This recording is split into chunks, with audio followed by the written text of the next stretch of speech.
sepsis es un tema que está quizá un poco como satanizado, pero van a ver que el problema o la verdadera razón por la cual sepsis es un tema que está como satanizado es por la guía de sepsis, por el Surviving Sepsis, que es muy liberal, es muy poco exacto en las recomendaciones que da. Ya vamos a ver alguna de esas cosas que les estoy mencionando y eso hace que sea un poco complejo entender el tema.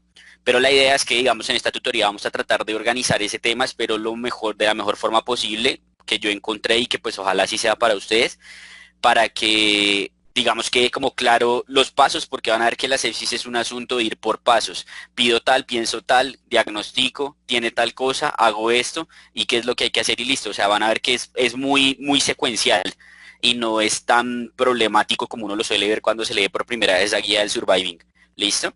Entonces, digamos, ya con eso claro y con esa introducción, vamos entonces a empezar con este tema, que sería pues lo de sepsis. Primero, en cuanto a una introducción, lo de siempre es pues definir qué es lo que estamos revisando, cuál es la definición de sepsis. La sepsis se puede definir como una disfunción multiorgánica secundaria a una desregulación en la respuesta inflamatoria que genera una infección.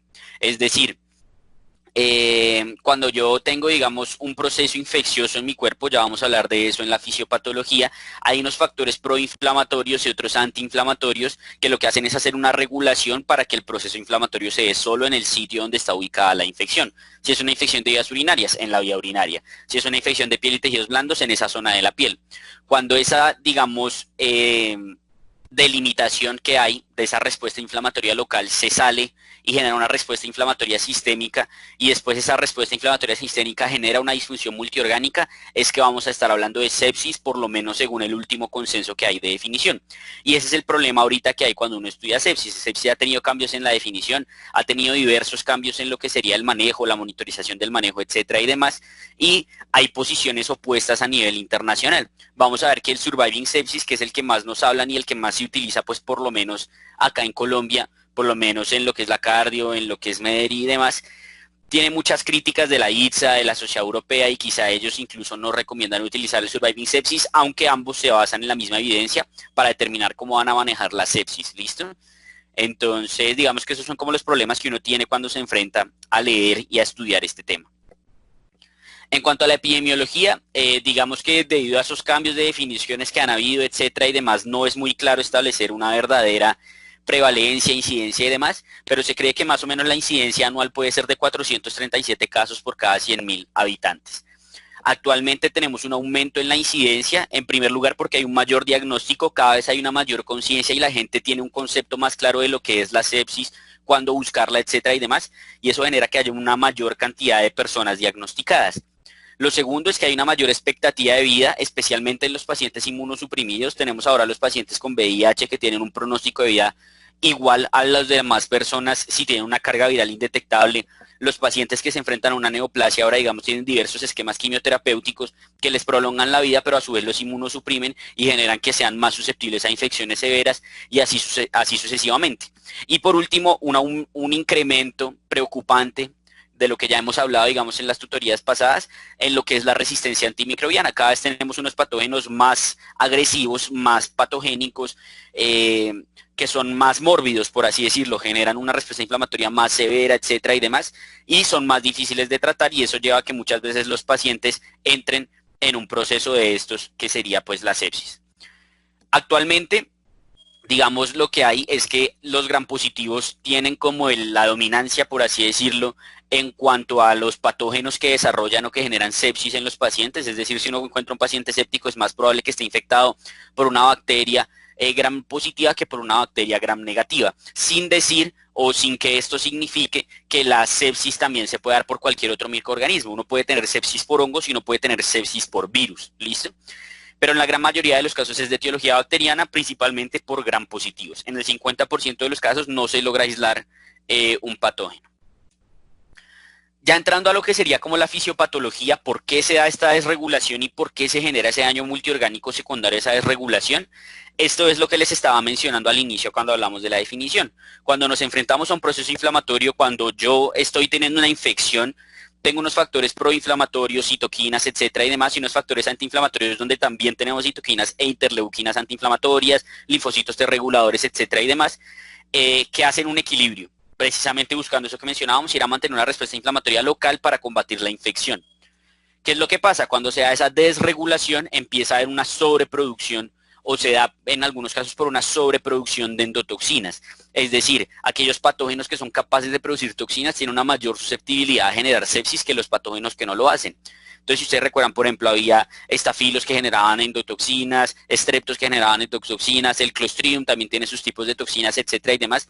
Cuando hay una sobreproducción de estas, se empieza a dar esta alteración y este desequilibrio en la respuesta. Eso lleva a un exceso de citoquinas proinflamatorias y una sobreactivación como tal del complemento. Adicionalmente hay, al igual que en todo en este momento, una susceptibilidad genética, es decir, si a dos personas las infecta el mismo microorganismo, puede que una por simple carga genética tenga más susceptibilidad a desarrollar sepsis que la otra, ¿listo? Y ya. Y esto, digamos, esta respuesta inflamatoria que llega a ser sistémica es lo que se va a manifestar clínicamente en lo que nosotros conocemos como el SIRS o el síndrome de respuesta inflamatoria sistémica, que va a ser una de las formas de presentación clínica como tal, pues de la sepsis. ¿Cómo esto lleva al daño orgánico? Es de lo que vamos a hablar pues en este momento. En primer lugar, se da por estos tres eventos, es decir, hay algo que genera isquemia, hay algo que genera toxicidad ya como tal celular, citoplasmática, no por hipoperfusión, y hay otra cosa y es que se genera la apoptosis. En cuanto a la isquemia, podemos ver que la sepsis de por sí va a generar microangiopatía, ¿listo? Y por eso mismo ustedes han visto en la tutoría que vimos de anemia, etcétera y demás, que la sepsis puede generar algo que se llama la coagulación intravascular diseminada, que es una forma de microangiopatía. Pero en general la sepsis genera microangiopatía y eso genera alteraciones en la perfusión de las pequeñas arterias o arteriolas de los órganos, y eso lleva a hipoperfusión orgánica.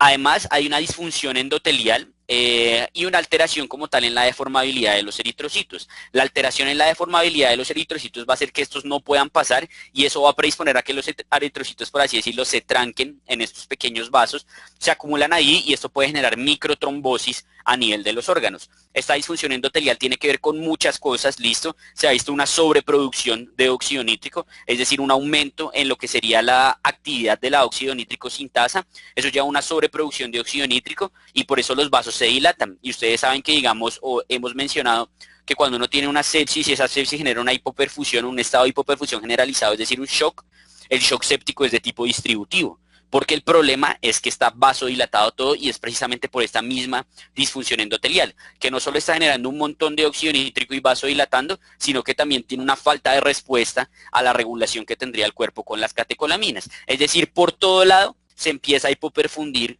todos los órganos y eso va a generar daño orgánico. Por otro lado tenemos la citotoxicidad. En cuanto a la citotoxicidad, tenemos lo que sería la afección mitocondrial, que digamos ya vamos a hablar un poquito más a fondo de eso, creo que tenemos en las otras diapositivas, pero si no, básicamente es una alteración en la mitocondria y cuando yo tengo una alteración en la mitocondria, tengo una baja producción de ATP, porque empiezo a generar es un metabolismo anaerobio, ¿cierto? Entonces, esa alteración mitocondrial, ese metabolismo anaerobio, lo único que va a hacer es aumentar el estrés celular. Y ese estrés celular puede llegar a traducirse en lo que sería la apoptosis, ¿listo? Además, en lo que es ya específicamente el sistema inmune, se ha visto que hay un aumento en la apoptosis como tal de los linfocitos y una disminución en la apoptosis de los polimorfonucleares y las células de las que hacen fagocitosis, ¿listo? Los macrófagos. Aquí está mal escrito eso, perdón. Y todo eso, a fin de cuentas, va a generar que haya una hipoxia en los tejidos por esta trombosis, esa vasodilatación y esa disfunción mitocondrial que lleva como tal a un daño orgánico. ¿Listo? Adicionalmente, tenemos que a nivel de la circulación, lo que ya hemos mencionado, una sobreproducción de óxido nítrico, que además hay esa, digamos, sobredilatación de los pequeños vasos genera una extravasación y se empieza a generar un edema pericapilar, y ese edema pericapilar genera una compresión extrínseca, digamos, de los mismos capilares, y eso incluye o repercute aún más en lo que sería esta hipoperfusión de los órganos y la disfunción endotelial de la que ya habíamos hablado.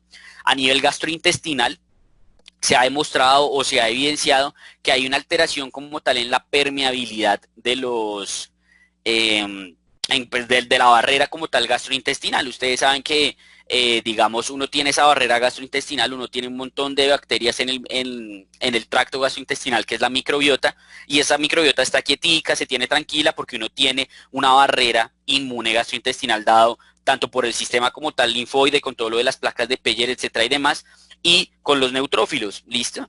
Lo que se ha visto es que la sepsis genera una disfunción en todos estos componentes de la permeabilidad gastrointestinal y eso favorece la translocación bacteriana. ¿Listo? Adicionalmente, a nivel del pulmón se ha visto que hay una vasodilatación y atrapamiento de polimorfonucleares y que esto lleva a un edema pulmonar. Y a nivel hepático se ha visto que hay una alteración como tal en la eliminación de las bacterias gastrointestinales traslocadas. Es decir, nosotros normalmente podemos hacer algo de traslocación bacteriana gastrointestinal, pero el hígado se encarga de eliminar esas bacterias y eso en la sepsis deja de ocurrir y predispone a sobreinfecciones. A nivel del riñón se ha visto que puede haber una necrosis tubular pues por la misma hipoperfusión y que además hay una alteración como tal, una tubulopatía por la producción de lo que serían las moléculas o las micropartículas asociadas al daño y las micropartículas asociadas a patógenos, los PAMPs y los DAMPs. Digamos que esto es algo que también se ha visto, por ejemplo, en la cirrosis, donde la producción de estas partículas, los DAMPs y los PAMPs, generan en el riñón una adaptación celular en la cual el riñón dice, venga, algo está pasando acá, yo voy a utilizar mi energía para mantenerme vivo y voy a dejar de hacer mi función, que es hacer, digamos, una adecuada secreción, absorción, etcétera y demás para la formación de la orina. Eso lleva a que haya una tubulopatía y una disfunción como tal tubular en el riñón de estos pacientes. Y a nivel del sistema nervioso se ha visto que hay una alteración en la permeabilidad de la barrera hematoencefálica y que adicionalmente hay una disfunción parasimpática. Esta disfunción parasimpática repercute en dos cosas. En primer lugar, no se da una respuesta inmunosupresora, es decir, se ha visto que cuando uno se enfrenta a una respuesta, digamos, infecciosa, el sistema parasimpático activa estos factores antiinflamatorios de los que hablábamos que nos ayudaban a mantener esa respuesta inflamatoria de forma local, ¿cierto? Y además, esta disfunción parasimpática también repercute en una disminución en la secreción de ACTH y por ende una disminución en la secreción del cortisol. Y el cortisol va a ser muy importante en la respuesta fisiológica que nosotros tenemos frente al estrés. Si tenemos un déficit del cortisol, eso influye en la mortalidad y en la capacidad de nosotros responder a un proceso infeccioso.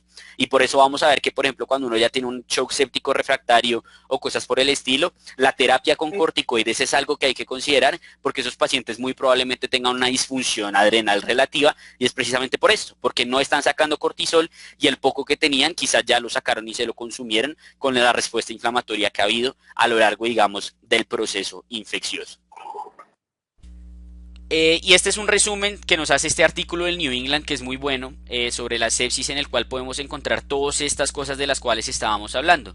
Tenemos todo lo que serían los factores, digamos, del huésped, la genética, etcétera y demás, susceptibilidad, el patógeno que nos está afectando, etcétera y demás, que puede tener factores de virulencia, etcétera y demás, y todo eso lleva a una respuesta inflamatoria.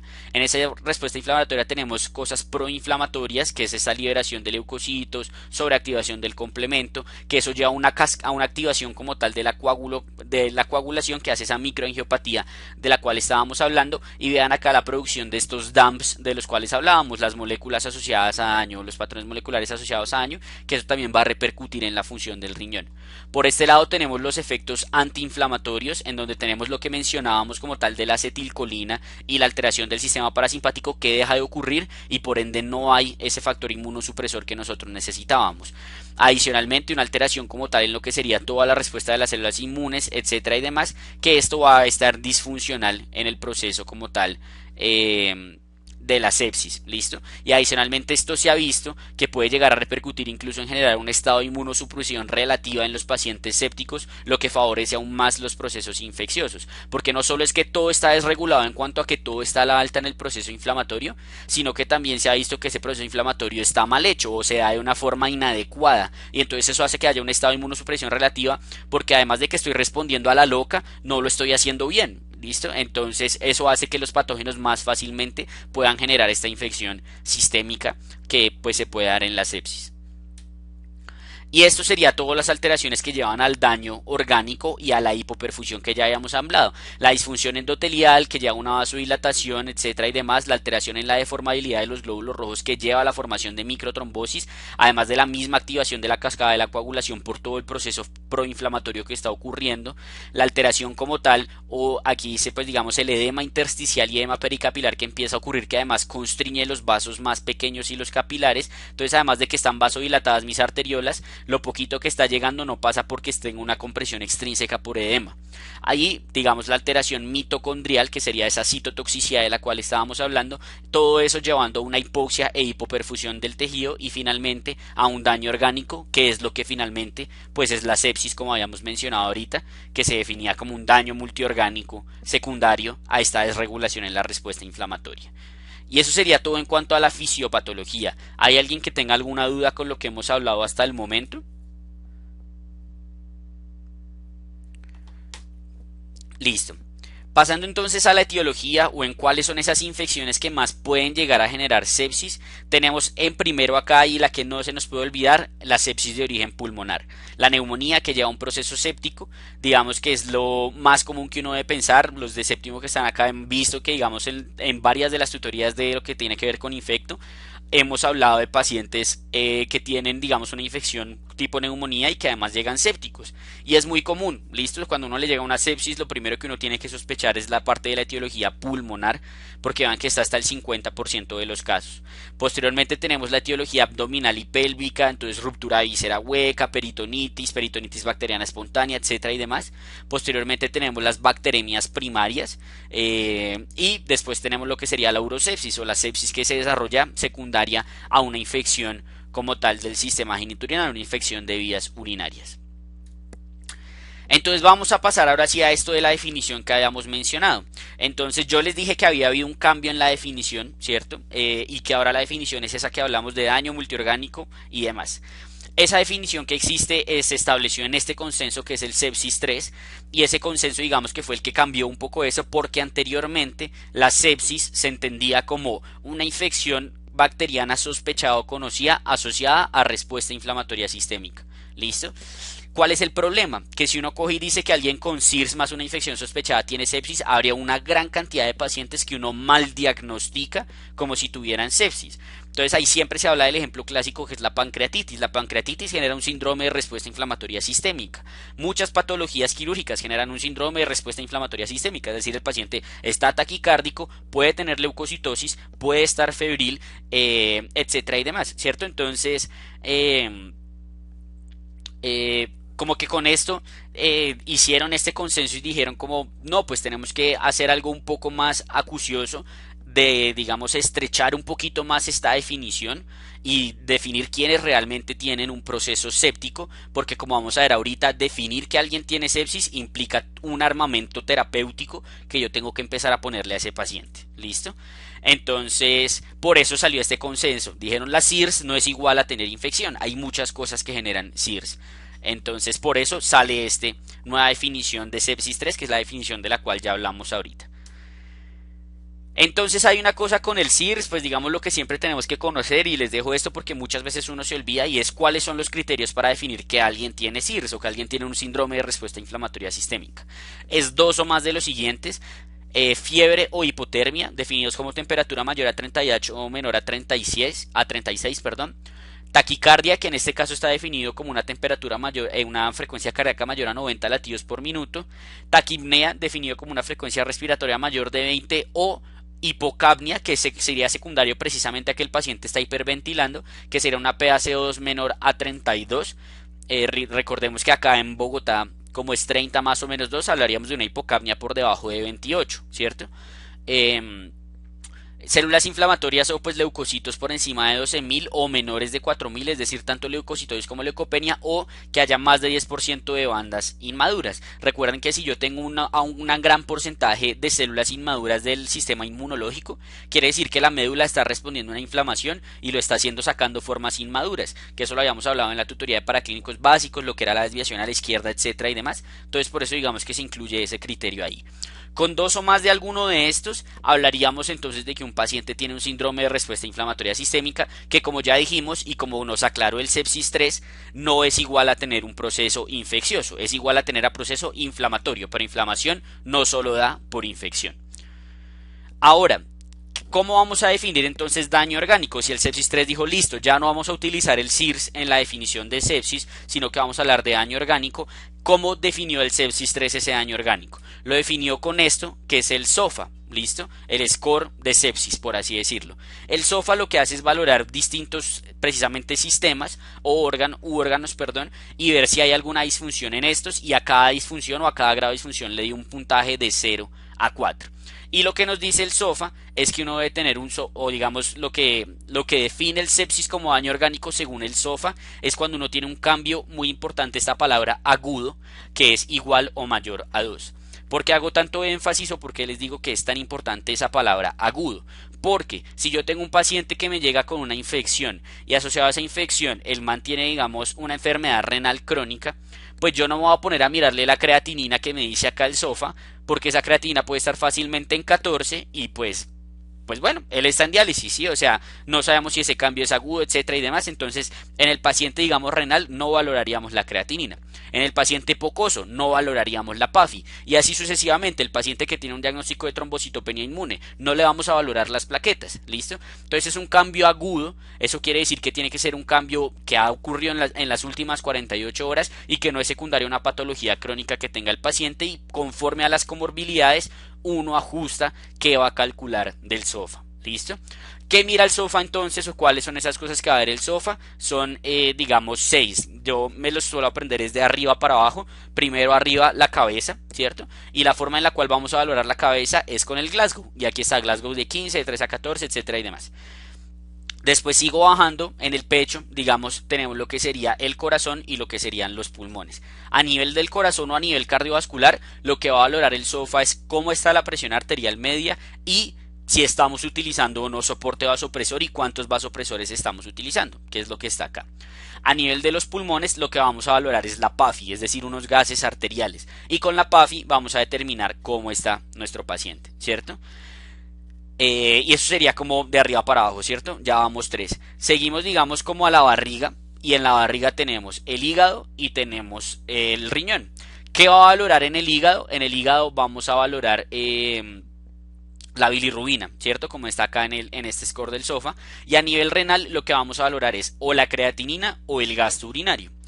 Y por último, digamos que pues ahí ya no se puede poner como de arriba para abajo, pero sería yo lo pongo así como la circulación, ¿cierto? Que serían las plaquetas, o la sangre, que serían las plaquetas. Y de acuerdo a qué tanta trombocitopenia haya, también podemos hablar de una disfunción en lo que sería el proceso de la coagulación. Entonces, como ustedes pueden ver, para diagnosticar sepsis, uno no necesita un montón de paraclínicos ni pedirle todo a todo el mundo. Si ustedes se dan cuenta que necesitamos creatinina, valorar el Glasgow con el examen físico, la presión arterial media con el examen físico, bilirrubinas, un hemograma para ver cómo están las plaquetas y unos gases arteriales para ver cómo está la PAFI. Y con eso podemos saber si el paciente tiene o no tiene sepsis. No hay que ponerse a mirar un montón de vainas, ¿listo? Eso es como un mensaje importante que nos deja el SOFA y que pues hay que saber entender del SOFA.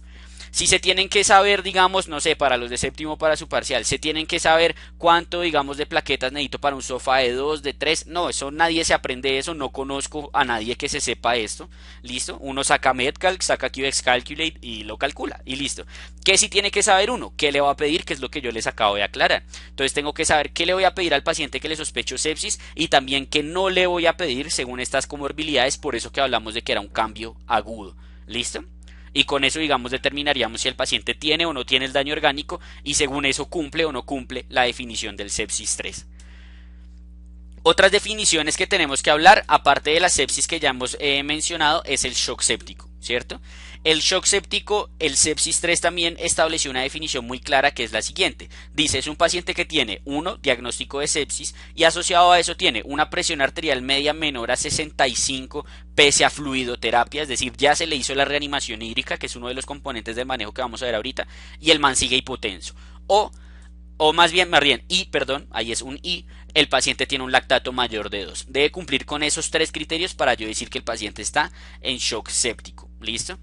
Cada vez más hay un concepto que se trata de abarcar, que es la sepsis temprana, y quizá el sepsis 3 lo hace sin referirse a este término de sepsis temprana, pero es un término que cada vez salen más estudios, etcétera y demás.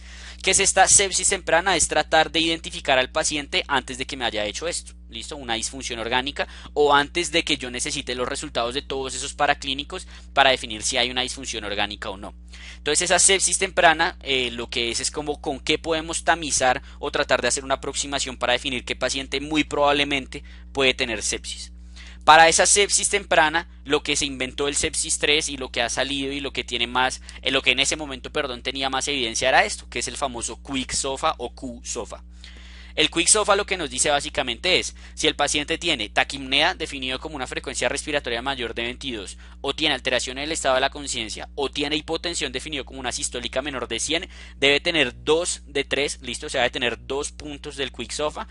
Asumo que ese paciente tiene sepsis, le pido todo, etcétera y demás, pero asumo que él mantiene sepsis y yo creo que tiene una infección en ese momento, listo. La pregunta que ha salido después de que salió el Quick SOFA, empezaron a verlo y vieron a ver cuál era realmente la validez que tenía este score. Y muchos empezaron a preguntar como venga, pero si vamos a tamizar al paciente a ver si muy probablemente pueda tener sepsis, quizá no sería mejor el SIRS. Ya habíamos visto, según las anteriores definiciones del sepsis, que los pacientes sépticos tienen SIRS, más no todos los pacientes con SIRS tienen sepsis, ¿cierto?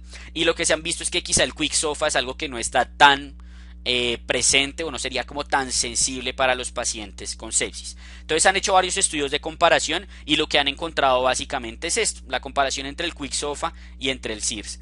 ¿Qué es lo que se ha visto? El SIRS es mejor que la sepsis para predecir lo que sería esta parte, digamos, de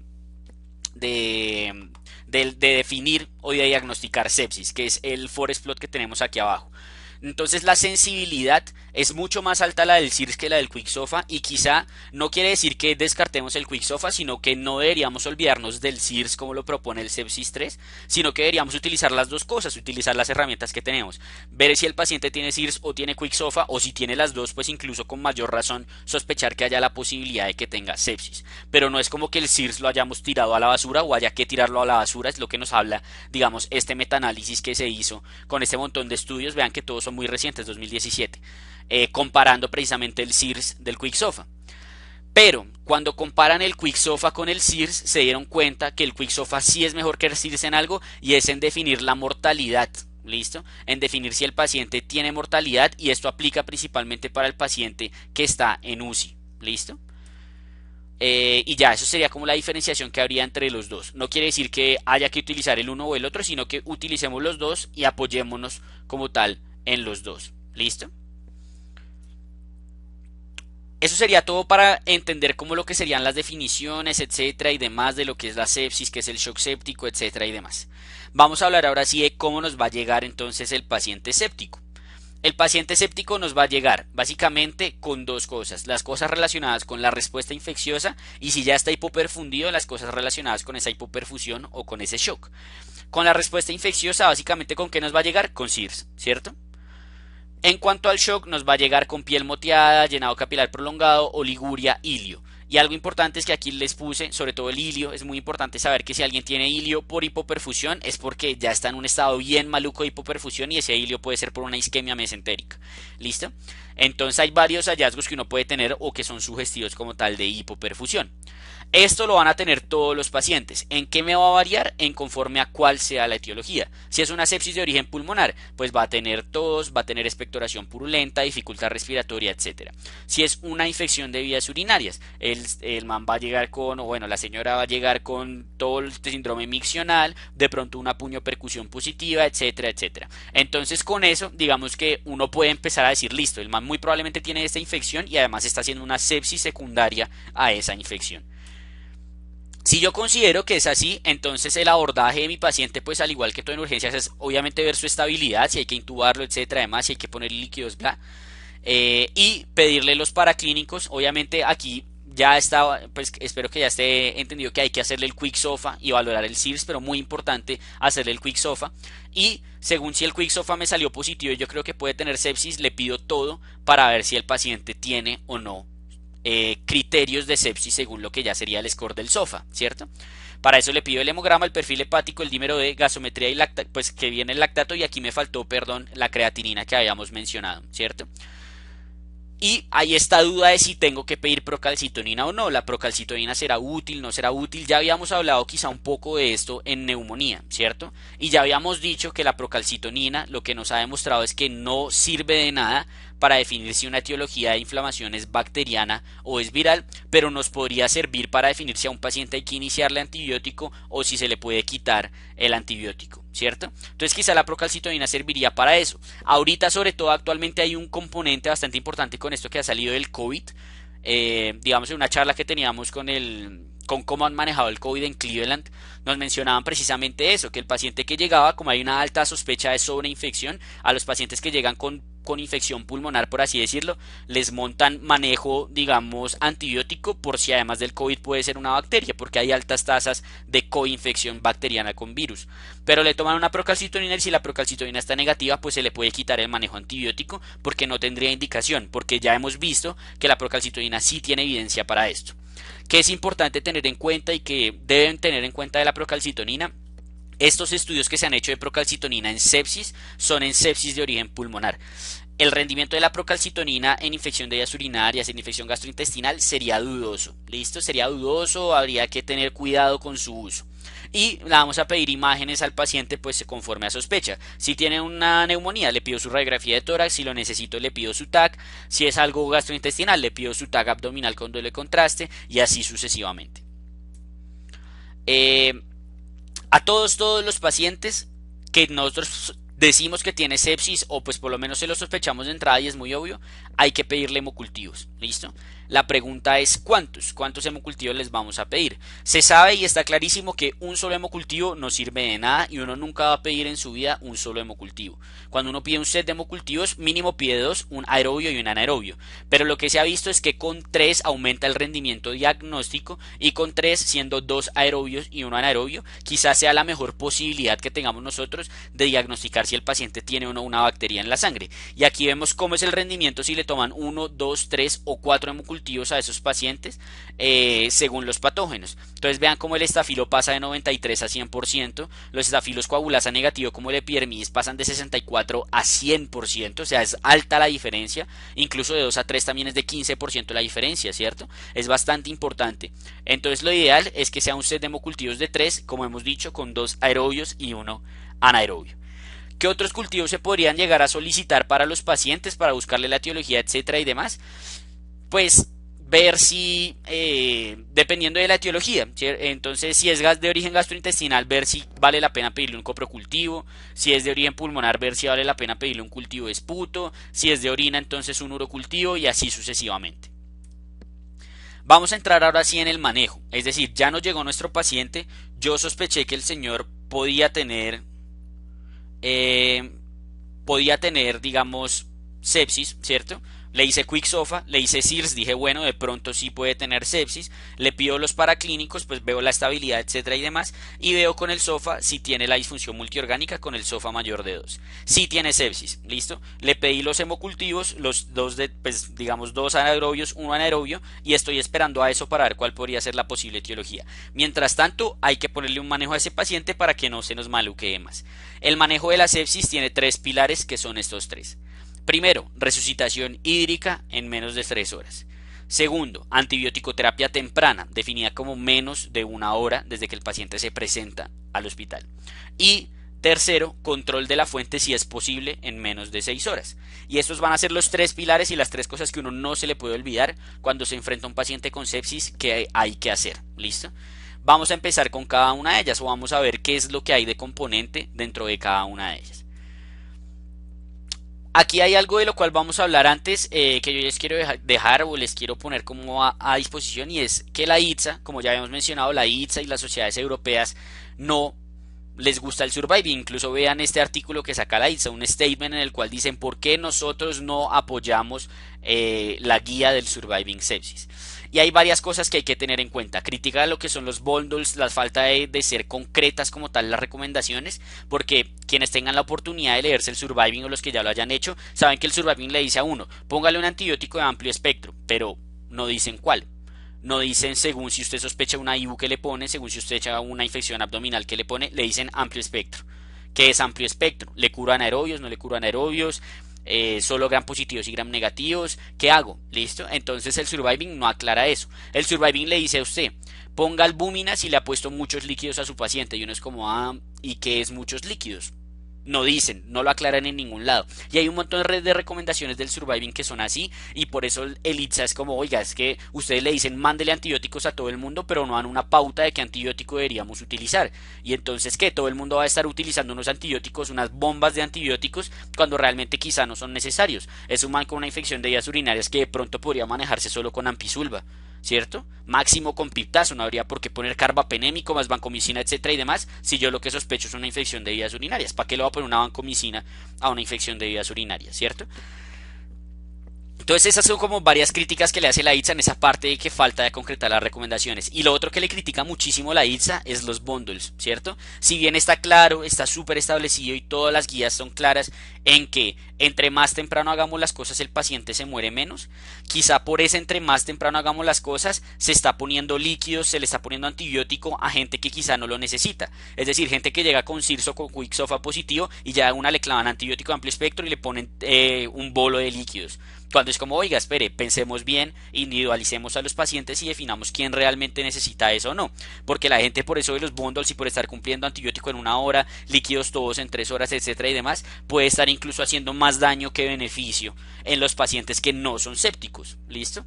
Entonces hay varias cosas del surviving que no le gustan a la ITSA, no le gustan a las sociedades europeas, y cuando uno se pone a ver las razones, tienen mucho de razón en por qué no les gustan estas recomendaciones del surviving sepsis. Pero pues como acá en Colombia utilizamos surviving como su parcial de los de séptimo va a ser enfocado en el surviving, pues vamos a hablar de lo que dice el surviving, pero siempre haciendo alusión a qué es lo que nos muestra, digamos, como la evidencia en este momento.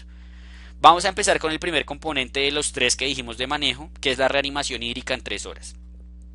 ¿Cómo funciona esta reanimación hídrica? A todos los pacientes les vamos a poner un bolo de 30 cc por kilo distribuidas en esas 3 horas.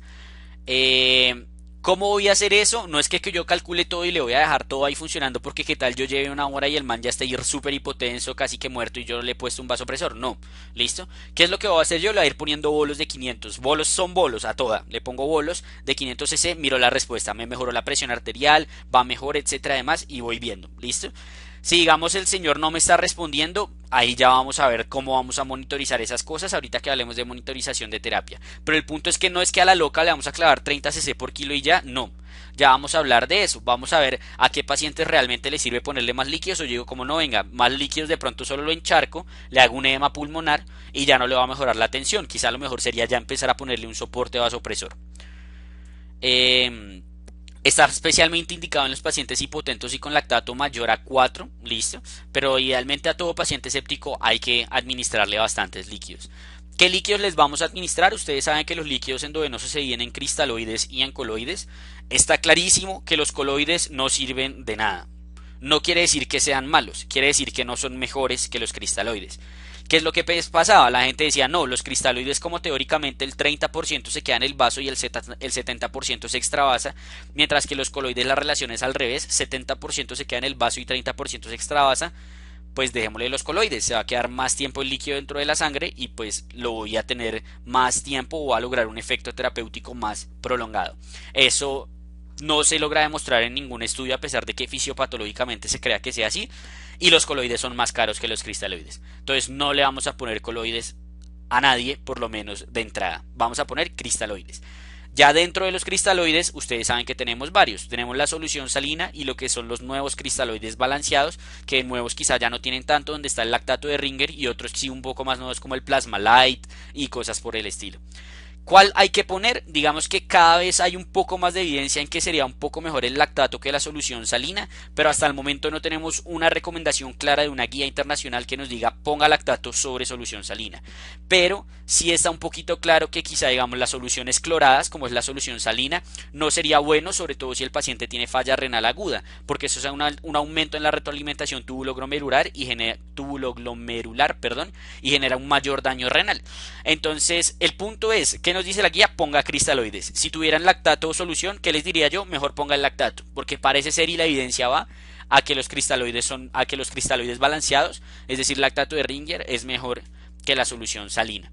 Y aquí les dejo lo que les dije ahorita, que la ITSA le criticó un montón al surviving sepsis. El surviving dice considerar coloides en reanimación masiva. No sabemos qué es reanimación masiva. Hay algunos que dicen que es cuando uno lleva, digamos, 2 bolos de estos de 30 cc por kilo o 2 veces le ha puesto 30 cc por kilo. Eso no está muy claro, ¿listo? y no es como que haya una evidencia así certera de que realmente le va a mejorar la mortalidad por encima de tantos líquidos, pues por lo menos que yo conozca no la hay. ¿Listo? Ese sería el primer componente, que sería la reanimación hídrica. ¿Cómo vamos a hacer esto de ir valorando respuesta para monitorizar? Ya lo vamos a hablar. ¿Hasta aquí hay alguna duda?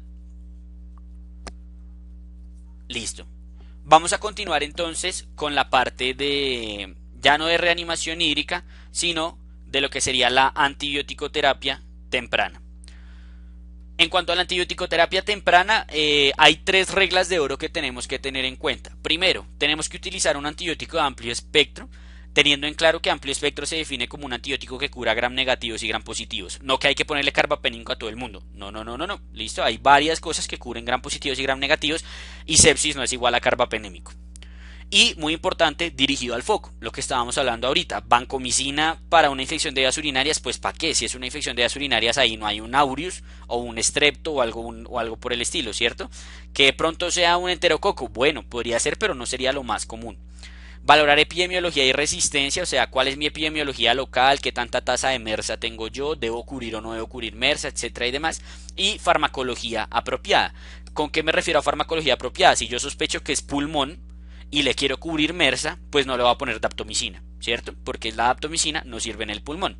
Si yo sospecho que es una bacteremia por aureus o por un epidermis, tiene una válvula protésica del señor y tiene una endocarditis, yo qué sé, y está séptico, no me voy a ponerle el Linezolid, porque el Linezolid teóricamente por volumen de distribución no sería ideal, mejor le pongo su vancomicina, y así sucesivamente. O sea, voy a poner antibióticos que yo sepa que me van a cubrir los patógenos que yo creo que pueden estar causando la sepsis, y que además van a llegar al sitio donde yo creo que es el origen de la infección. ¿Listo?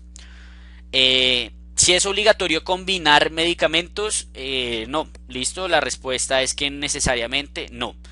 Y además, esto es otro bollo que tiene el Surviving Sepsis, y es estas definiciones de terapia empírica, terapia dirigida, y estas tres definiciones: amplio espectro, multidroga y combinación. No se aprendan esto, mi recomendación es: eso no sirve de nada, y pues no creo que nadie les vaya a preguntar cuál es la diferencia entre terapia multidroga y terapia de combinación. No, sepan que hay que poner los antibióticos según lo que uno sospeche, y eso uno lo va aprendiendo poco a poco, leyendo las patologías, un poquito de infectología, etcétera y demás. Entonces, ¿qué esquemas podemos utilizar? Como cosas que nos queden claras, como venga, entonces si el man de pronto tiene una neumonía, ¿qué sería lo mejor para ponerle? Si de pronto tiene una infección de vías urinarias, ¿qué sería lo mejor para ponerle? Sería esto, ¿listo? Si usted tiene un riesgo de neumonía, le pongo ampicilva más claritro. Si tiene riesgo de sepsis de origen abdominal, ampicilva más metronidazol. Si tiene riesgo de sepsis de origen urinario, ampicilva solita, vean, nada de vancomicina. Y si es una sepsis que no tiene foco, no tengo ni idea de dónde está saliendo, piptazo más vancomicina. O sea, cubro MRSA y curo pseudomona. Ahora, en esta parte de neumonía abdominal y urinario, si yo tengo riesgo de que mantenga MRSA, o si llego muy choqueado, le añado la vancomicina mejor.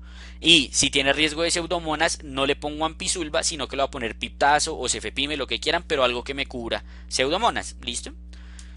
¿Hay necesidad de cubrir hongos de entrada? No, no hay necesidad, menos de que sea clarísimo o algo por el estilo, que yo sé que puede tener un hongo. Bueno, de pronto le pongo ahí su equinocandina, pero de entrada cubrir hongos no, le vamos a cubrir solo patógenos bacterianos. Y el último componente de los tres pilares de manejo: ya hablamos de reanimación hídrica en menos de 3 horas, antibiótico terapia en menos de 1 hora, el último es control de la fuente. El control de la fuente es si hay posibilidad, si tiene neumonía, fisioterapia, pues digamos, terapia respiratoria, cosas por el estilo. Si es de tracto urinario y tiene un absceso, drenarlo. Si era una peritonitis, pues hacerle su lavado quirúrgico, y así sucesivamente. Si era una sepsis de, digamos, no sé, era una gangrena o algo por el estilo, pues hacer el debridamiento, y así sucesivamente. Algo importante que quizás se me olvidó mencionar acá, perdón, de la parte de antibiótico terapia en menos de 1 hora, es que el Surviving deja ahí bien claro que lo ideal es poner el antibiótico después de haber tomado los hemocultivos, pero da un tiempo máximo que yo puedo dar de espera para los hemocultivos, y es 45 minutos. Eso sí está clarísimo y escrito en el Surviving. Si usted a los 45 minutos de haber diagnosticado sepsis o de haber determinado que alguien tiene sepsis no le ha empezado el manejo antibiótico por estar esperando a los hemocultivos, no, la está embarrando. O sea, máximo 45 minutos usted va a esperar los hemocultivos. Si no, nada, usted le empieza el manejo antibiótico, le toma los hemocultivos, si no sale nada, pues nada, el man se va con una terapia alta por varios días, pero es eso, o que el señor le aumente su probabilidad de morirse. Listo. Vamos a hablar ahora sí de esa parte de la monitorización de la terapia. ¿Cómo voy a definir si los líquidos me están sirviendo, etcétera? ¿Cómo voy a saber eso? Esto es el protocolo de Rivers, ¿cierto? El protocolo de Rivers es algo que creó un doctor que se llama Emanuel Rivers y el man se inventó este algoritmo. El man dijo a todos los pacientes los tenemos que tener con estas metas. Todos los pacientes tienen que tener una presión venosa central de 8 a 12 milímetros de mercurio, una presión arterial media mayor a 65 milímetros de mercurio, un gasto urinario mayor a 0,5 y una saturación venosa central mayor a 70%. Y además incluso en el protocolo mete otras como por ejemplo el hematocrito, ¿cierto? Que aquí no lo tengo, pero dice, no, sí, aquí está, perdón, que dice que no debe tener un hematocrito mayor de 30% y varias cosas así. Y según eso él definía qué se le hacía a los pacientes. ¿Listo? Cuando salió esta nueva guía del surviving anterior, digamos que salieron varios estudios que son sobre todo estos dos, el PROCESS, el ARISE y el PROMIS. Estos tres, perdón, son los más importantes. Digamos, cuando salió el estudio de Rivers en el 2001, Rivers dijo, no venga, o sea, dejamos que la gente simplemente ponga líquidos como cree que le toca, o decimos, le está poniendo líquidos buscando esas metas que dijimos, un buen gas urinario, una buena presión venosa central, presión arterial media y así. Y le fue súper bien, o sea, mejoró la mortalidad en comparación del control.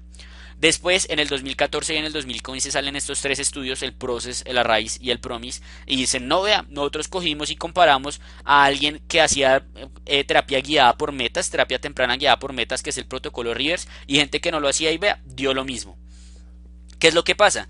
Si uno se va a ver los estudios ya de forma individual y cada uno de ellos se da cuenta que este control no fue un verdadero control a diferencia de lo que sí fue en el momento de Rivers, porque digamos que nadie o sería antiético ponerse a ponerle líquidos a un paciente sin monitorizarle algunos parámetros como sería la presión arterial media o el gasto urinario. Quizá estos a todos no le pusieron un catéter venoso central para ver cómo estaba la presión venosa central y demás, pero definitivamente sí estaban pendientes de ellos y digamos que es imposible en este momento, después de lo que demostró Rivers, hacer un verdadero control del protocolo de Rivers porque nadie va a dejar pacientes con líquidos a su deriva, listo, a la deriva sin ver qué está pasando, cuando está claro que yo tengo que hacer una monitorización de ciertos parámetros. Entonces lo que dice el Surviving, digamos, hay una conferencia bastante chévere de cuando salió la guía del Surviving Sepsis donde hablan precisamente de esto, donde dicen, oiga, pues sí, esos tres estudios lo que nos demostraron es que estamos haciendo las cosas bien y que quizá el protocolo de Rivers ya todo el mundo lo está haciendo, pero sí, quizá que a todo el mundo no hay que estarle poniendo un central para medirle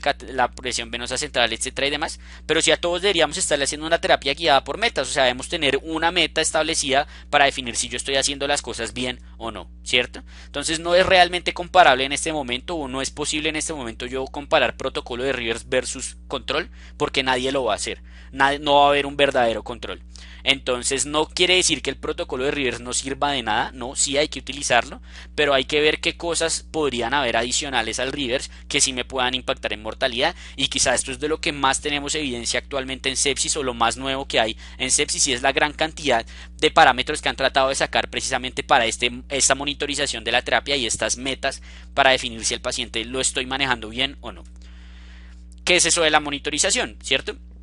Con la monitorización entonces, ¿qué tenemos? Hay la monitorización en primer lugar de los parámetros hemodinámicos, es decir, presión arterial, gasto cardíaco, etcétera y demás. Para eso tenemos dos, digamos como grupos. Tenemos las medidas estáticas y las medidas dinámicas. Las medidas estáticas son las medidas que utiliza el Rivers. ¿Listo? Presión venosa central, saturación venosa central, presión arterial media. Las medidas dinámicas, por su parte, son medidas que yo puedo ver cómo cambian conforme a cambios fisiológicos en el paciente. Ahí tenemos varias que son la presión del pulso, el gasto cardíaco y una prueba que ya les voy a mostrar ahorita que es la prueba de elevación pasiva de las piernas. ¿Qué está claro en este momento con lo que tenemos de la evidencia? Que las medidas dinámicas son mejores que las medidas estáticas. O sea, el Rivers hay que hacerlo en los pacientes, pero ya tenemos nuevas cosas que son mejores que el Rivers para determinar, sobre todo, si al paciente le caben más líquidos o no. Si en las medidas dinámicas me determinan que al paciente le caben más líquidos, yo le pongo más. Si las medidas dinámicas me dicen que no, le pongo un vasopresor y ahí empiezo entonces a manejar eso, porque no es que a todo el mundo le ponga líquidos a la loca, porque eso puede generar también su iatrogenia. Y hay otras cosas que me pueden ayudar a monitorizar, que son las ventanas de perfusión. Aquí tenemos el llenado capilar. Si yo tengo un llenado capilar prolongado, pues no estoy bien perfundido. Un buen gasto urinario, el estado de la conciencia y el lactato. Ya vamos a hablar ahorita del lactato. Hay varios estudios que tienen al lactato como un marcador de monitorización terapéutica en sepsis. ¿Cuáles son entonces esas medidas dinámicas? Digamos que hay variación en la presión de pulso, la compresibilidad de la vena cava, el aumento del gasto cardíaco y la prueba de la elevación pasiva de las piernas. ¿Qué es esto de la variación en la presión de pulso? La variación en la presión de pulso la utilizan es sobre todo en los pacientes ventilados. Lo que se han dado cuenta es, vea, cuando usted inhala o cuando digamos usted tiene un paciente ventilado y usted le mete aire a los pulmones, usted aumenta la presión torácica del tórax, ¿cierto? Aumenta la presión intratorácica, perdón. Al aumentar la presión intratorácica usted comprime los grandes vasos y eso disminuye el retorno venoso. Y eso va a generar que haya una disminución en el gasto cardíaco, en la presión arterial media, ¿cierto? Mientras que cuando usted exhala o le saca aire, disminuye esa presión, se vuelven a ensanchar los grandes vasos, aumenta el retorno venoso, aumenta la frecuencia cardíaca y todas las variables hemodinámicas. Y eso va a hacer que conforme a si el paciente inhala o exhala, o más bien en la parte del ventilador, se ventila o no se ventila, haya cambios en lo que es la presión de pulso. Que recuerden que la presión de pulso es la resta de la presión arterial sistólica con la presión arterial diastólica. Se dieron cuenta de que si un paciente tiene variación en la presión de pulso, quiere decir que le caben líquidos, o sea, todavía es respondedor de líquidos, le puedo poner líquidos y no estar pensando ya en el soporte vasopresor. Tenemos un segundo que es esa compresibilidad de la vena cava. ¿Qué es lo que hacen? Con un ecógrafo buscan la vena cava y hunden y ven a ver si ahí se comprime, por así decirlo, disminuye el diámetro de la vena cava cuando ellos lo comprimen extrínsecamente con el ecógrafo. Más o menos piensen la vena cava con una botella o con una bolsa, ¿listo? Cuando ustedes tienen una bolsa que no está completamente llena de agua, si ustedes la aprietan, la pueden deformar, ¿cierto? La pueden apretar un poquito. ¿Qué quiere decir eso? Que a esa bolsa le caben más líquidos. Lo mismo pasa con el estado de la volemia del paciente. Si ustedes tienen una vena que todavía se comprime, quiere decir que el paciente todavía no está como en su pico o en su límite de volemia, sino que yo le podría poner más líquidos. Por el contrario, si yo le comprimo y esa vaina no comprime, es tal cual como si yo tuviera una bolsa que ya está completamente llena de agua. Yo la puedo apretar, pero no voy a hacer nada, ya no se deforma porque está muy llena de agua. Entonces, si yo le trato de comprimir la vena cava y la vena cava no comprime, quiere decir que ese paciente ya está lleno de líquidos y entonces no le voy a poner más líquidos, sino que le voy a poner un soporte vasopresor, ¿cierto? El aumento en el gasto cardíaco tiene que ver con esta variación en la presión de pulso, es la misma fisiología que les expliqué conforme a si ventilo o no al paciente. Y la elevación pasiva de las piernas es esto, ¿listo? Quizá no todos seremos expertos en ecografía, etcétera y demás, pero algo que sí se hace y que es muy común, pues por lo menos yo lo vi bastante en urgencias en la cardioinfantil, es esto. Uno coge al paciente, le eleva las piernas por un minuto aproximadamente y mira cómo se comportan los parámetros hemodinámicos. Si le mejora la presión arterial o cosas por el estilo, quiere decir que al señor todavía le caben líquidos. ¿Y cuál sería la lógica detrás de esto?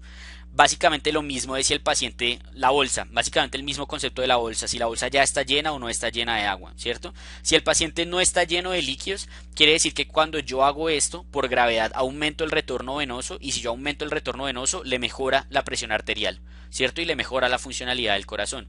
Por el contrario, si el man ya está lleno de líquidos, sin importar si yo lo tengo en esta posición o si le elevo las piernas, el señor no le va a aumentar el retorno venoso porque los vasos ya están completamente llenos. Entonces eso quiere decir que no le caben más líquidos y que lo mejor sería entonces ponerle un soporte vasopresor.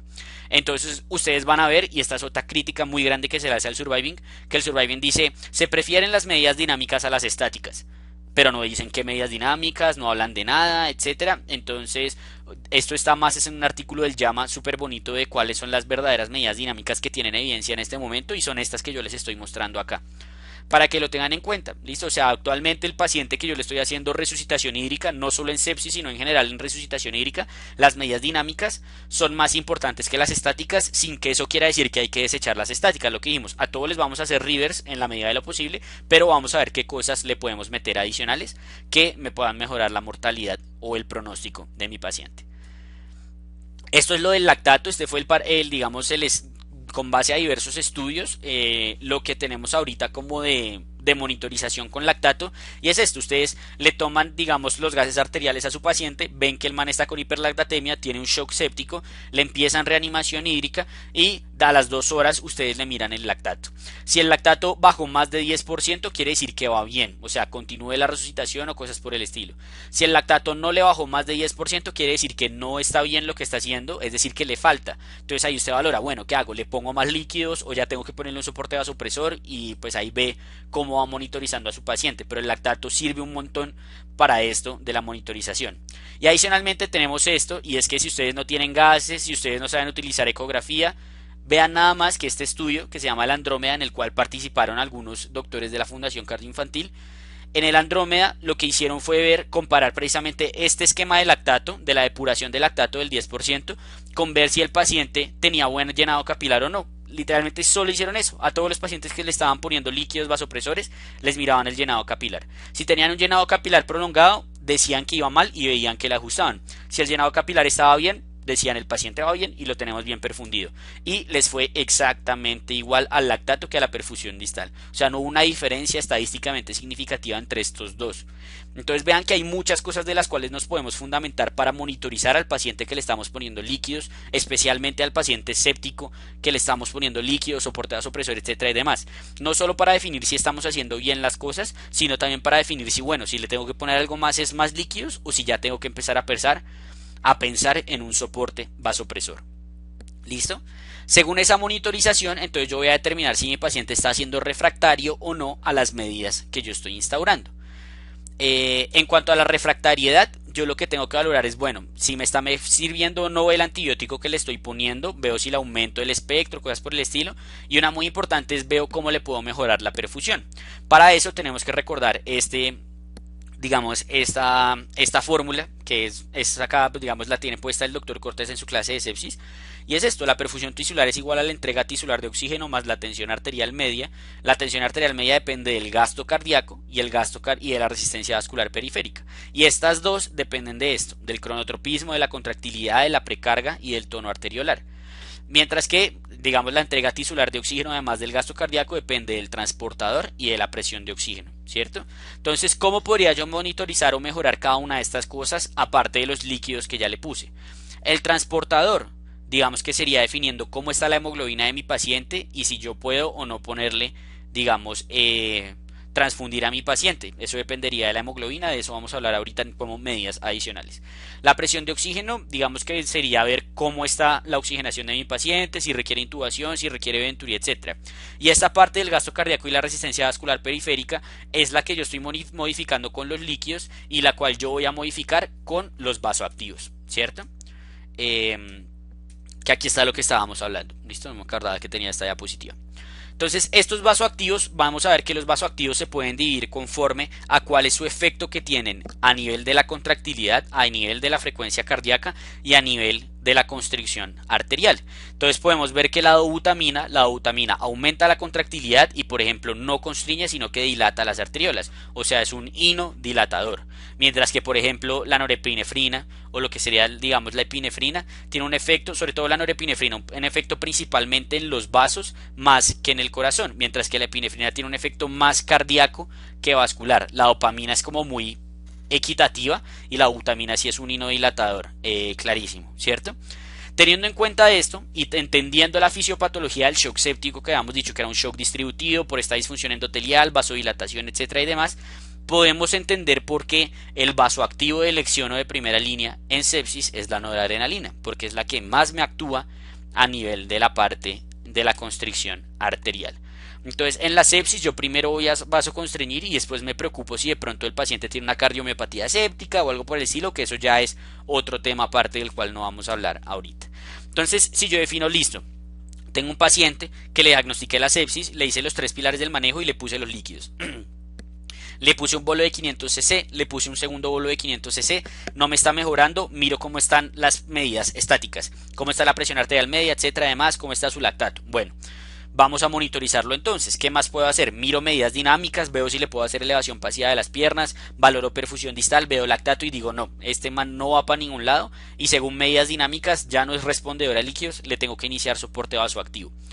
Cuando decido que le tengo que iniciar soporte vasoactivo, ya dijimos que la primera línea entonces va a ser noradrenalina idealmente. Si no, pues hay alguna de esas, pero lo ideal sería noradrenalina.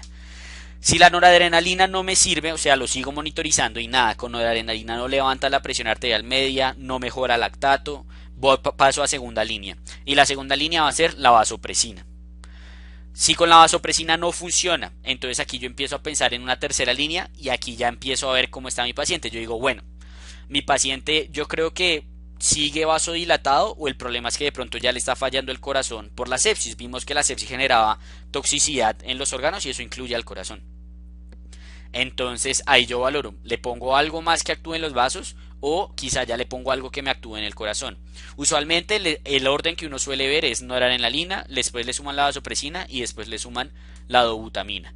Y aquí tenemos algo que, bueno, quizá no debería ser última línea, sino shock séptico refractario, es decir, cuando el paciente con vasopresina nada que les levanta, uno idealmente debería ponerle hidrocortisona. Por esto que hablábamos de que hay una disfunción en la producción del cortisol, etcétera y demás, se han dado cuenta que poner hidrocortisona en shock séptico refractario parece ser que podría mejorar la mortalidad. No es algo así súper certero, la evidencia es clarísima, ¿no? Pero podría mejorar la mortalidad de los pacientes. ¿Cuándo vamos a transfundir a los pacientes? En general, cuando tengan una hemoglobina debajo de 7 o los pacientes que tengan una hemoglobina, aquí me equivoqué, perdón con el orden del signo, menor a 9, que tengan isquemia miocárdica o sangrado activo asociado. De resto, se prefiere transfundir al paciente séptico cuando tiene una hemoglobina debajo de 7. Contextos en los cuales uno podría saltarse esa regla de hemoglobina debajo de 7 que no sean estos. Un paciente que ustedes vean que ya le tienen todo montado, le tienen 3 vasoactivos, le tienen los líquidos, le tienen todo lo que hablábamos ahorita en esa fórmula de perfusión tisular. Y ustedes ven que no levanta por ningún lado y la hemoglobina está en 7,5, 8. Ahí de pronto ustedes podrían pensar en transfundir a ese paciente porque de la fórmula lo único que les falta ajustar es el transportador. ¿Listo? Entonces de pronto en ese contexto se podría pensar, pero en general paciente séptico se transfunde debajo de 7 a menos de que esté con alguna de estas dos, isquemia miocárdica aguda o sangrado activo.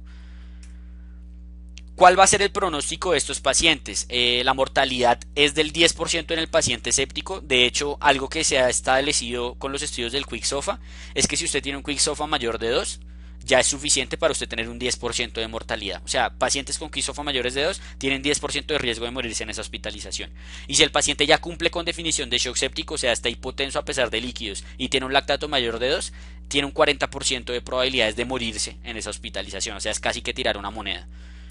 A largo plazo tiene una mayor mortalidad los pacientes sépticos. Se ha visto que incluso pueden durar 2 años con un peor pronóstico por cualquier cosa, o sea, mortalidad por cualquier causa.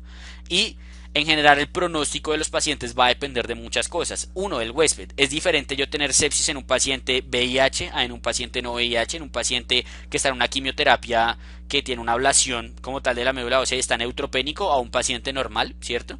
El sitio de la infección. Es diferente una infección de vías urinarias a que haya sido una sepsis de origen pulmonar, se mueren más los de sepsis de origen pulmonar. Y es diferente el patógeno, es diferente si yo tengo una sepsis por un aureus que por un epidermidis. El aureus es mucho más mortal que el epidermidis y así sucesivamente. Entonces, según digamos estas características, de eso va a depender el pronóstico de mi paciente. Hay algo que han establecido en cuanto al pronóstico y es el fenotipo de los pacientes. Digamos que esto fue un estudio o algo que se publicó en el JAMA, en el cual dijeron que los pacientes podían ser fenotipo alfa, beta, gamma o delta, conforme así qué era lo que tenían. Entonces los beta, por ejemplo, eran ancianos con comorbilidades y disfunción renal, los gamma eran los que tenían disfunción pulmonar, los delta eran los más malucos y los alfa eran los que estaban como más relas, por así decirlo, que eran los que requerían menos dosis de vasopresor. Y según esto, digamos que se cree que podría a futuro establecerse según el fenotipo que instaurar en cada paciente, pero esto es algo que apenas está surgiendo con evidencia. Por último, vamos a hablar de otras medidas, que es ese reguero de recomendaciones que tiene el Surviving, quizá las que creo yo más vale la pena rescatar. Primero, cuando transfundir plaquetas. Vamos a transfundir plaquetas menor a 10.000 cuando el paciente está sin sangrado, menor a 20.000 si tiene alto riesgo de sangrado, y aquí nuevamente, perdón, me equivoqué, si están menores a 50.000 con un sangrado activo o si se le va a realizar un proceso invasivo, lo voy a operar o cosas por el estilo. Insulina se va a poner solo si tiene hiperglicemia el paciente. No es un afán realmente porque de por sí la meta solo es bajarlo de 180, no es menor de 100, no es cosas. La hipoglicemia antes empeora digamos el pronóstico de estos pacientes. Terapia de reemplazo renal no se realiza solo por aumento de la creatina y por oliguria en un paciente que tiene una lesión renal aguda con sepsis, sino que depende si cumple criterios digamos de urgencia dialítica, una hipercalemia refractaria, cosas por el estilo. Tromboprofilaxis, a todos los pacientes sépticos hay que ponerles tromboprofilaxis, listo, a todos, todos, todos. Profilaxis para la úlcera solo se le va a poner si hay riesgo, o sea, solo si tiene riesgo yo le voy a poner un inhibidor de protones o cosas por el estilo, no va a ser de rutina a todos los pacientes.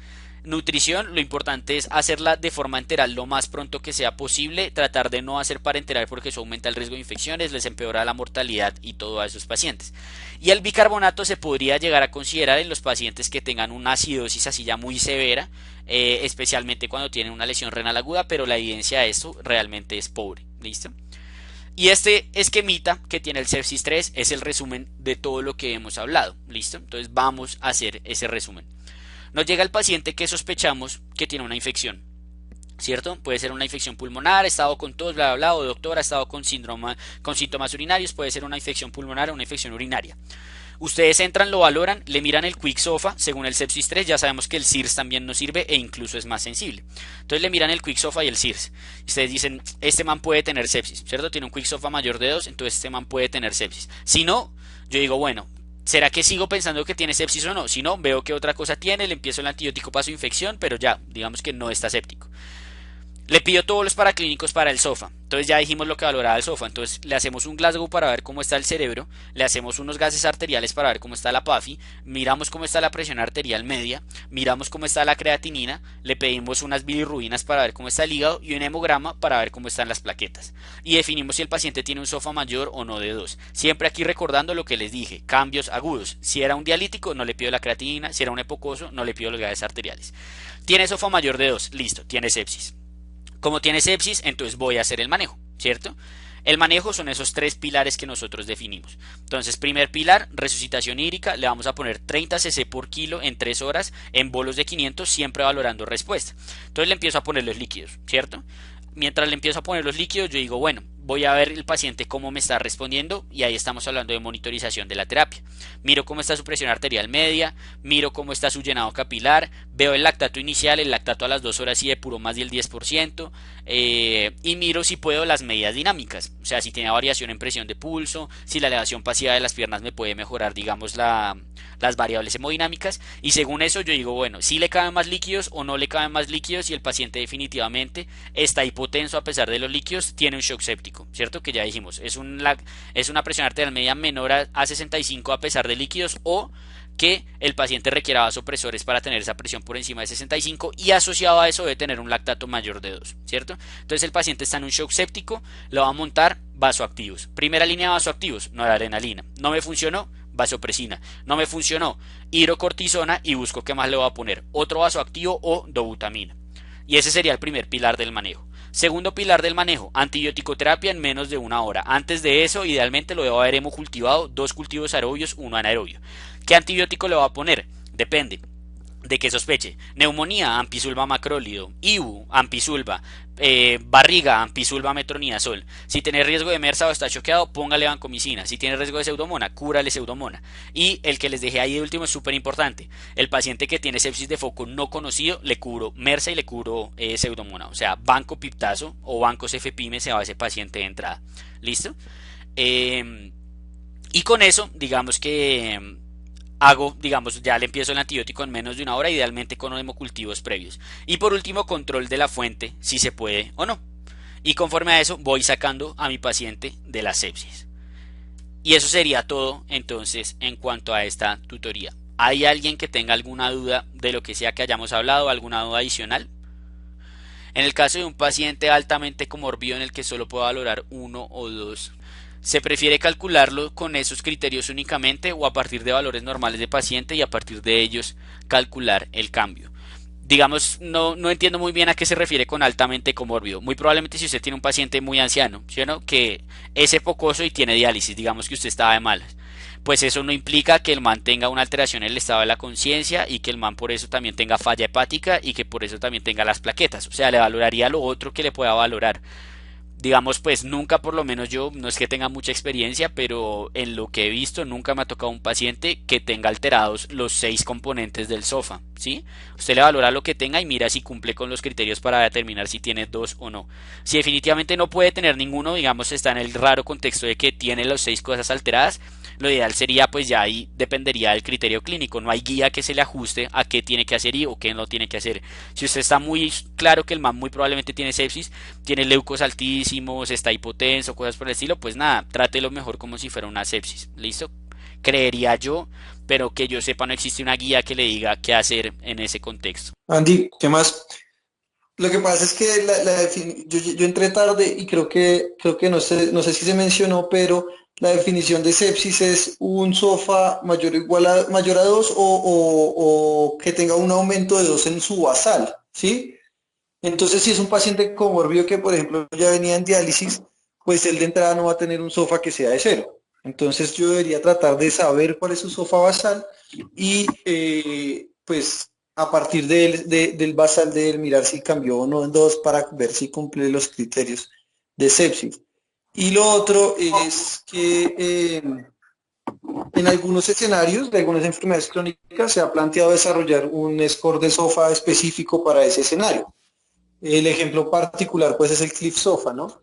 Que evalúa también el componente de falla hepática aguda sobre crónica y pareciera que tuviera mejor rendimiento en pacientes cirróticos. Ese sería como el escenario particular en el cual una comorbilidad pudiera modificar, aunque pues la definición de sepsis no lo contempla, la de la tercera definición.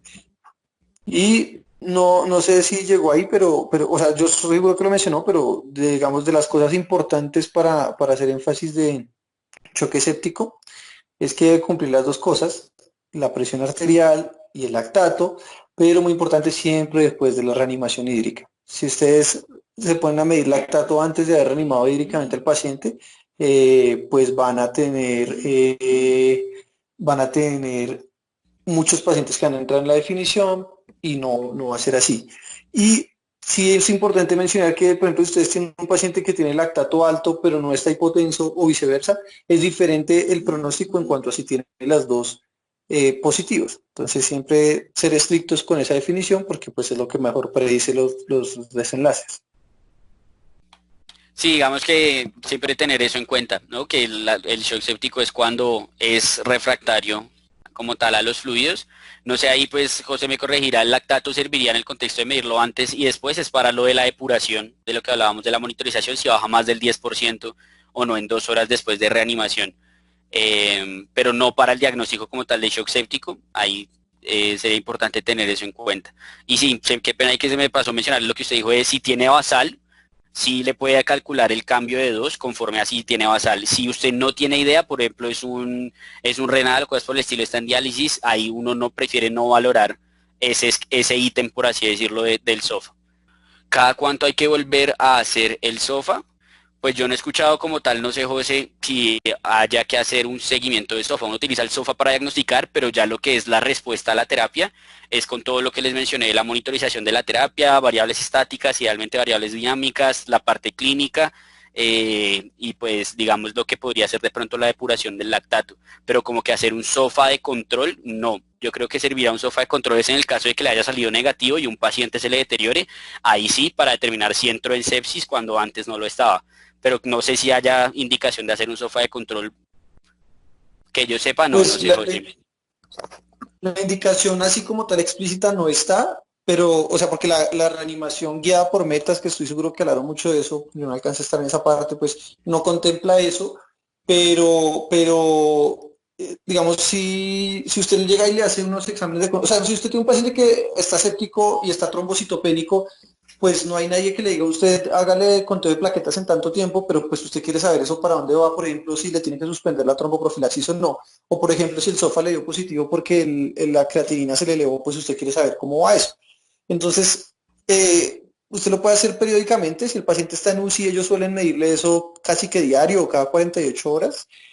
Y lo que sí es que el SOFA sirve para cumplir los criterios de sepsis, pero no es lo mismo un paciente que está séptico con un SOFA de 4 que un paciente que está séptico con un SOFA de 10. De hecho, si ustedes van al estudio original del SOFA, ahí les dice cuánto es la predicción de la mortalidad de ese paciente dependiendo del puntaje que tenga. Y también, aunque eso no es tan fácil de estimar, no solamente el puntaje estático, sino la tendencia. Si el paciente, y pues resulta obvio, ¿no? Si el paciente empezó con un SOFA de 2 y luego van 4 y luego van 10, pues es peor que el que estuvo todo el tiempo en 8. Entonces de pronto, o en 7, sí, de pronto el promedio del SOFA de los dos pacientes es similar, pero la tendencia de uno es a que aumente y la del otro pues se mantiene estable. Entonces digamos que eso también puede impactar en el pronóstico. Igual el SOFA le ayuda a ver a usted qué es lo que está fallando al paciente y ver qué le puede ayudar. O sea, si el paciente está trombocitopénico de forma persistente, pues búsquele la coagulopatía asociada a sepsis o la CID. Si el riñón se le puso malo, pues mírele que, que si necesita terapia de reemplazo renal o no, mírele los nefrotóxicos. Si la PAFI le bajó, está haciendo un SRA, necesita ventilación mecánica, si él está de conciencia, entonces mírele la perfusión cerebral. ¿Sí? Entonces le ayuda a uno como a mirar dónde está el problema y a enfocarlo. Listo, muchas gracias.